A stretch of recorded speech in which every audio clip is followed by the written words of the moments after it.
Well, welcome back to the Biashara Tuesday launch right here. And we spoke earlier on that we'll be coming back on set to talk about cryptocurrency. And on set, I'm joined by amazing individuals from the Ubrica, intellects, I have to say, and scholars also.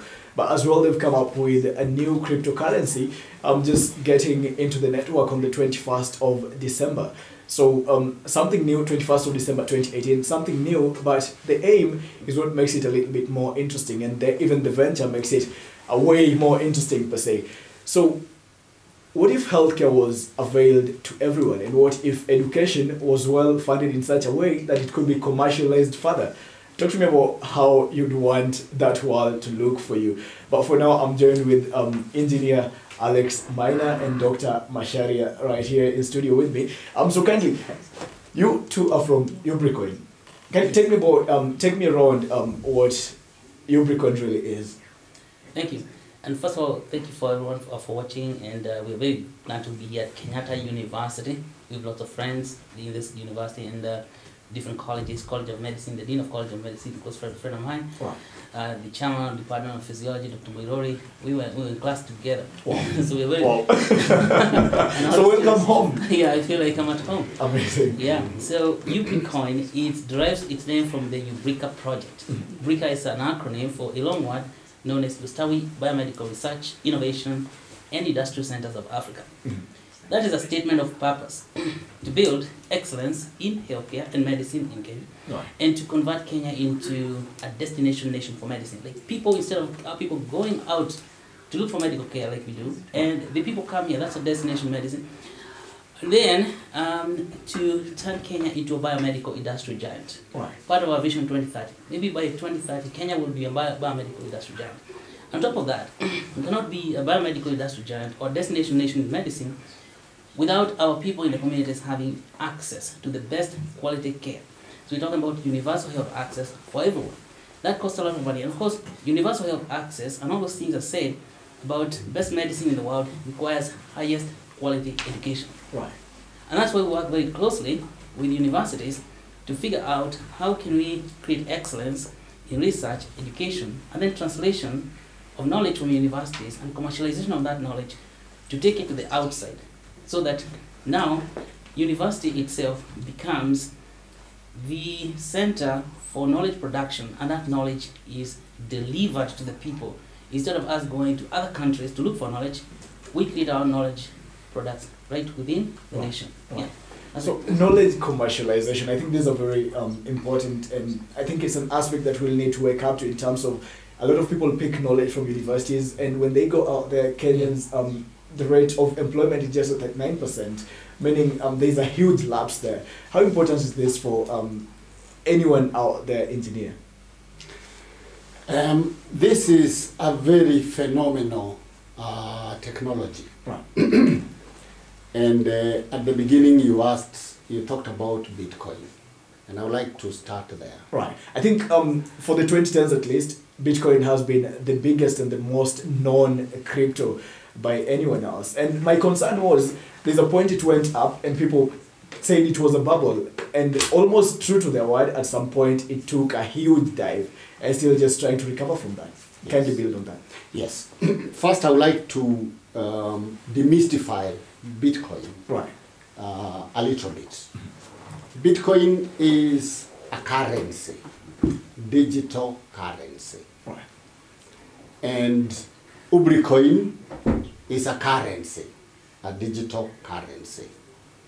But the first coin, digital coin, on cryptography, cryptography meaning security, was Bitcoin, which was launched on 3rd of January 2009. So it's actually 10 years old now. Its value was zero. It was just like a boga point today, right, whose value could almost be zero. It's not quite zero.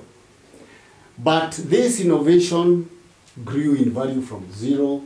By 2011, it was $1.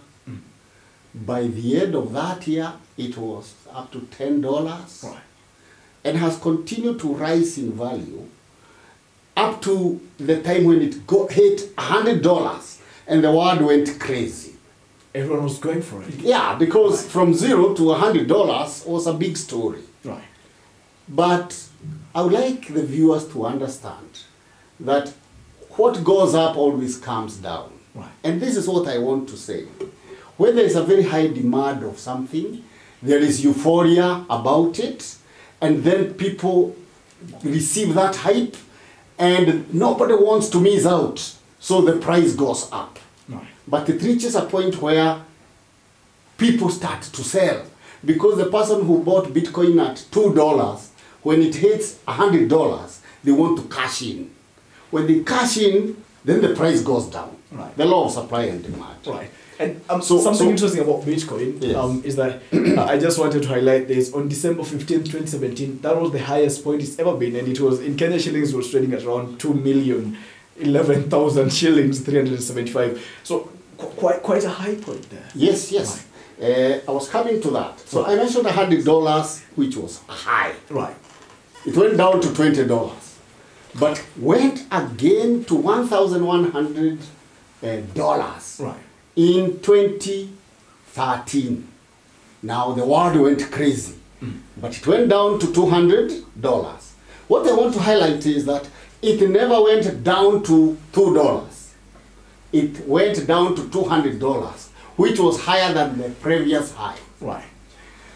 From 2015, when it was at $200, it climbed up to $19,600. Right. That's what you are referring to.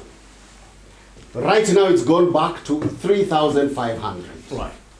3,500 is higher than the lowest it was before it went high, which was $200. So the general trend of Bitcoin is always going higher and higher. So from now, it will go beyond 20,000.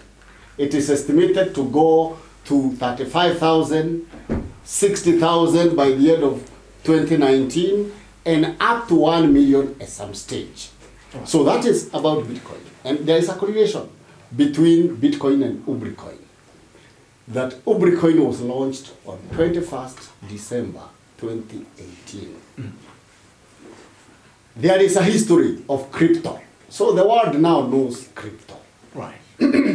Therefore, the diffusion of Ubricoin, supported by a healthcare project, will be faster than Bitcoin.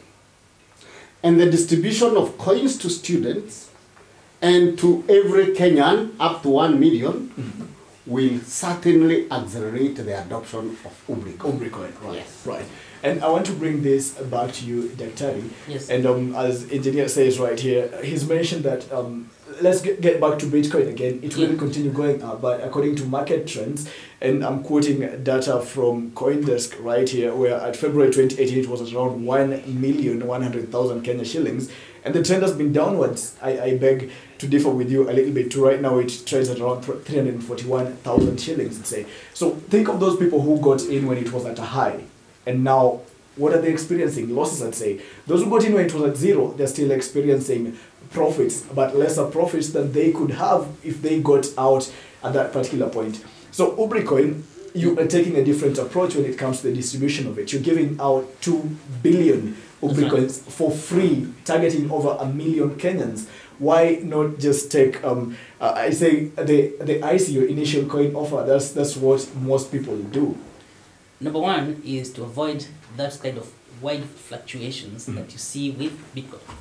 When Bitcoin was created, we didn't know much about it, and the guy who created it, known as Satoshi Nakamoto, or a group of people known as Satoshi Nakamoto, disappeared. Right. So they were not there to guide it through the market. So I guess what happened is some few people who had a lot of money bought it, or got it, whichever they got it. So they play around with the market. And when you have only a few people holding a coin that is so valuable like that, then they're likely to make huge market swings. Sometimes they go up, sometimes they go down. Right. Because Bitcoin itself was created specifically as a currency, but we were not guided what to do with it. So people are just speculating with it. To avoid those type of speculative things, we create something else for Ubricoin, something called utility. So Ubricoin is a coin that has use, and then we create an ecosystem for its use. That is something that wasn't there with Bitcoin. Bitcoin had no ecosystem. Bitcoin had no utility, except that later on people discovered that now you can use it as a currency to buy things. Right. So to avoid that, we have to distribute Ubricoin to 1 million people. If we were going to do it as an ICO, we're not likely to get a million people. We get a few people with a lot of money buying a lot of Ubricoin. Right. You see? And so that's the problem. But if you have 1 million people holding small quantities of Ubricoin, then they're going to start using it among themselves, trading it, they create utility, they can buy things, they can pay electricity, they can pay rent, they can pay all these things. Now that stabilizes the coin. Right. And you won't see these wild fluctuations that you see in Bitcoin. Right. You seem to have something to add. Yes, yes. It's back to the question of someone bought Bitcoin at 2 million shillings a coin. 1.8 million. Right. Assuming, yeah.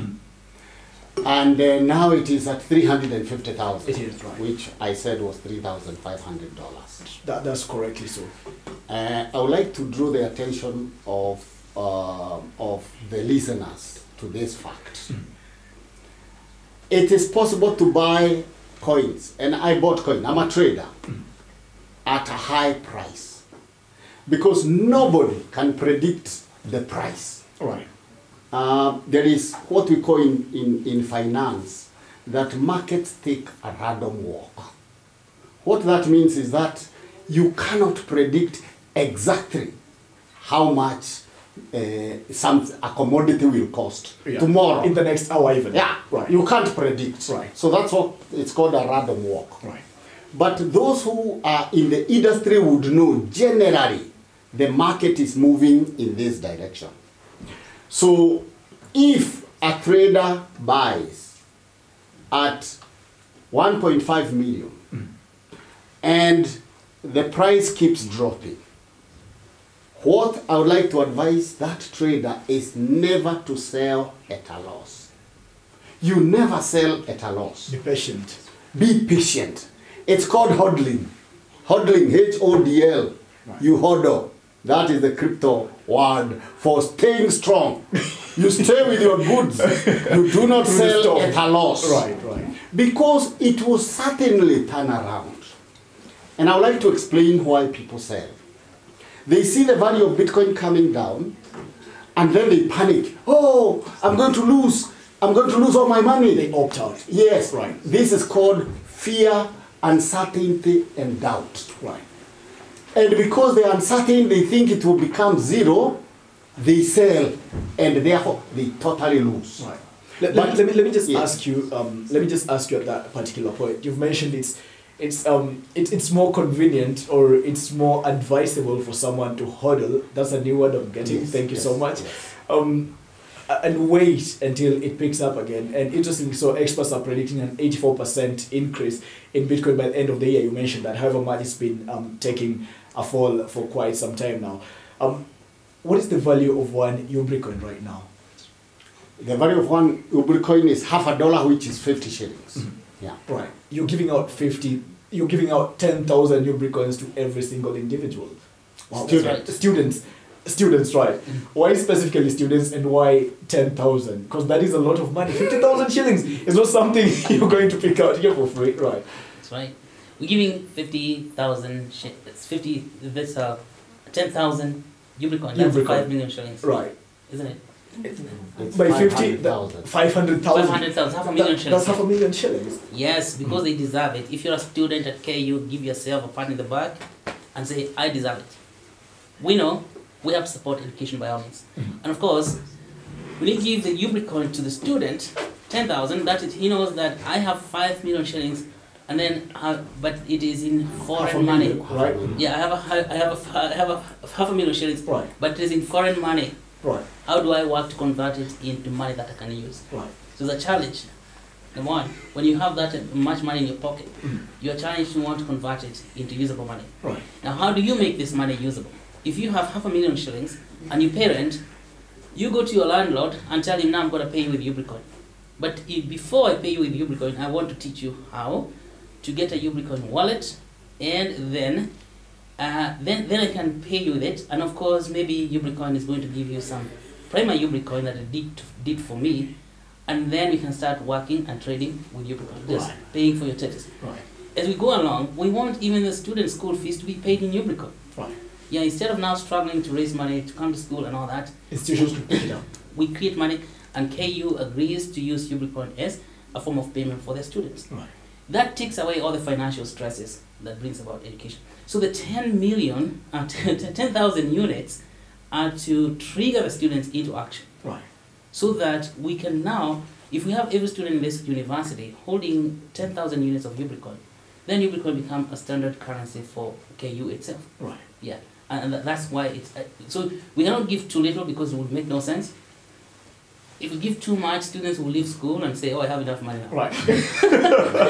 But people still need to work out here and even invest and say, Ubricoins and so on and so forth. My question is now on adoptability.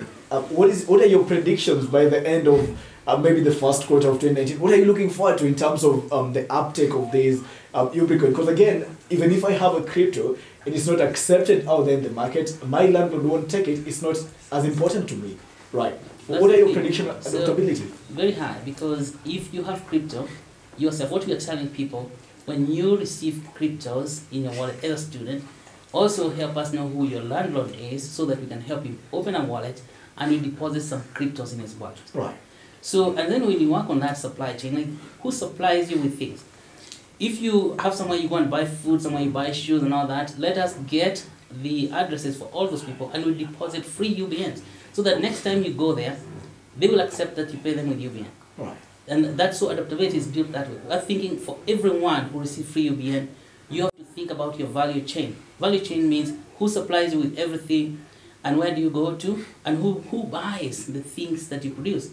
So that if you own a restaurant, you want the people who sell to you, the groceries that you use in your restaurants to all have UBN in that. Right. And because we have this month of free giveaways, let us, if you own a restaurant, bring all those people who supply you with things, and then we also give them UBN, and then bring all those people who consume your things, right, like your customers. We'll also give them UBN. We also give them UBN. Right. So for a university, like in a situation like this, we give all the students are the customers of the university, but the university has its own suppliers. So if the university also went out and brought their suppliers, which we can figure out all the way by at Ubrica, we figure who supplies universities with things. Right. We get them UBNs as well. That means even the professors who supply education. Right. We get everybody on UBN. On UBN, right. So the school ends up paying even professors using UBN. Like telling you how engineer, sorry. Yes. Your MBA is in finance. Yes. And I think the concept I'm getting from lecturer here is much more of outfacing a physical currency. We're going to a cashless economy, and this is this I think is what will even create the future for Ubricoin per se. Is it something that we can achieve this soon? Or how early do you predict that coming to pass? Yes. Cashless society, yes. Sweden is already very cashless. Mm. In fact, banks in Sweden are having a problem because some of the warehouses are not taking cash. Mm. So the Central Bank of Sweden is right now trying to create a central bank crypto called krona, e-krona. Mm-hmm. Now, we are talking here about two systems running. Ubricoin in this particular case is a digital currency and Kenya shilling. Right. Kenya shilling will still continue to be, but there will be convertibility. But I would like to simplify it further because sometimes people are not able to imagine. Right. Gold is money. Silver is money. And everybody appreciates that. But nobody says that gold is money by law. Right. Or silver is money by law. Same. Ubricoin is money. But not by law because it's new technology. Right. M-Pesa, when it came, I'm a telecommunication engineer, so right, that is my line. Right. When M-Pesa first came, there was a problem. Banks opposed it because although it was money, it was a way of transferring money, many people did not want to go there. Right. So this is the same thing with Bitcoin, with Ubricoin, Right. and all crypto. So in terms of adaptability, this is the way it goes. Right. It starts with the 2.5%. Those are called the innovators. Right. And I would like to say we have an innovator in Dr. Macharia. Amazing. He created this project from the beginning. I personally only knew about the project when I was doing my PhD research in December. Right. So I'm only 6 weeks old also in terms of getting to know this project. Right. But it resonated with what I'm studying and what I intend to do. Right. And this is how I am here as Ubrica. Right. So I'm an early adopter. Take note, he's an innovator, I'm an early adopter. Right. Early adopters are the ones that see opportunity. True. They don't want to be left out. They are the ones that influence others. Right. I'm sure as I'm talking as an early adopter, I have a following. Right. And they are following what I'm saying. Right. And that now will influence their decisions. Right. And that And goes I think, that goes to the point of 16% of the population. Right. And in Kenya, Kenya is very vibrant. I like to say this, Kenya is very vibrant. The first nation in the world in crypto is actually Russia. And Kenya is number 5. Wow. It's not even, US is not even in the top list. Nigeria is number 3. Kenya is number 5. Right. So Kenya is a country early adopters. Right. And therefore cryptocurrency has caught up extremely fast. Right. And I would like to put a rider, in spite of the central bank governor's advice that this is dangerous. Right. Kenyans are still Adopting crypto. Yeah. And I think now on to matters regulation. Are you concerned that the country's laws and regulations are still pretty feeble when it comes to matters blockchain and Bitcoin, no, blockchain and cryptocurrency technology? No, I'm not very concerned. In fact, we are very, very happy. Number one, our president right now is very positive about the blockchain. He even constituted a blockchain and artificial intelligence commission. The Ministry of Information and Technology is very much on board. Right. And the commission is coming up with recommendations on what to do. So Kenya, we are very lucky that we have a government that is really, really open-minded about this. About this. It's of young people and vibrant people. Yes. I'll have to cut you both right there so that we take a short break and come back with more. But for now, thank you very much. That was Dr. Macharia and engineer Alex Miner there for joining me to talk about Ubricoin. So it's interesting simply because they're trying as much as possible to budget and invest it in education just to help improve healthcare and make coins available to each and every person right there. 2 billion coins they're giving out to at least 1 million students. Let's see how this goes. I'll be following up on this. Maybe your website, Daktari, if somebody would want to follow on that, and a physical address kindly. Yeah, a website for the Ubricoin is ubricoin.ubrica.com. ubricin.ubrica.com. A physical address, we're in Karen, we're in a place called Moderedu Road, that is the southeast part of Karen. And so you can always, we invite a lot of students to come and visit us. We are very happy to help them, even open wallets and all that. Amazing. How to open a wallet? Go to Play Store, find a cryptocurrency wallet, and well, very specific. That's specific. Yeah, the specific right? is one called Koinomi, and there's another one called Trust Wallet. These wallets support ERC20 protocol. Right. ERC20. Now, that's a very specific protocol for Ubricoin. Right. Which we can speak more about that and how you get to know what ERC is all about. Right. When you come back. Right. I will be taking your questions. I will make sure they get to respond to both, to all your questions in individual persons, or you can even follow them up on their website, ubricoin.ubrica.com, right? Yeah. And as well, you can channel your questions to their physical address in Karen, so you can follow up much more on that. But this is something I'm really taking interest in. And as a young opinion leader, again, I'll be keeping people updated on much more regarding Ubricoin.